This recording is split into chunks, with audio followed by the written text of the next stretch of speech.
Hi, my name is Dave Rai, and my research question is how has artificial intelligence or related technologies been used by governments throughout time in order to benefit their societies?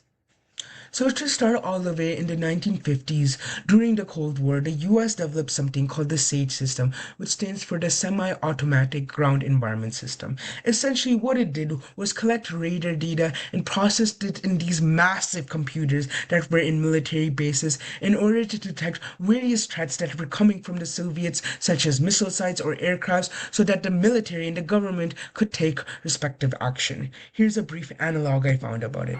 You are listening to the heartbeat of the Sage computer. Every instrument in this room is constantly monitoring. You are So this was a very high intense technological innovation that was developed during this time. It introduced many concepts such as real-time data processing and machine-aided decision making that continue to develop throughout time to become what is used in government today in artificial intelligence and a lot of technology such as tracking storms, managing traffic, and various emergency alerts.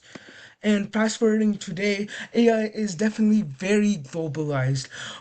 Governments across a variety of different countries use it for various tasks, such as, for some examples, delivering service faster, processing citizen feedback, and responding to disasters. This map shows here how AI is being used in different government operations, and we can see in a majority of these countries, almost all of them, that AI is used.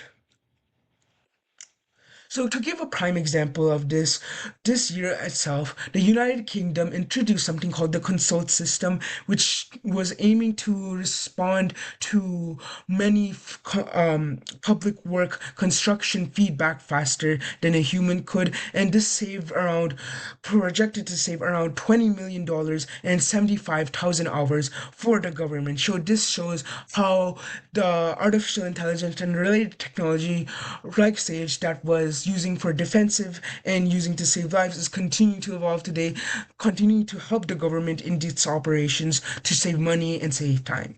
But even with these benefits, there are also examples of parallel regulations for this artificial intelligence as these governments adapt to these new technology. So also in 2024, the Biden administration made a set of rules for how these agencies could use these artificial intelligence in these processes. Because while they are a major benefit, it's essential that when these governments use these technologies, that they're transparent, they involve humans, and they're not risking the precious data of the United States or its citizens. So this shows an increase in regulations when there are more AI related technologies that are being introduced into the government. My research shows is AI and related advanced technologies have been used throughout time periods through various governments in order to improve their operations, whether that's in the Unit 8 Cold War where it's used in the development of SAGE, or the Unit 9 globalization where it's used by a variety of countries shown in the map, such as the development of the consult system in the UK. AI and advanced technology are evolving and will likely continue to help the government through various processes, with of course more regulations as well. And actually, a government official said the same thing as my research conclusions. This work is the recognition that AI is part of building a better future, and we're starting to do that across government. Here are my citations. Thank you so much.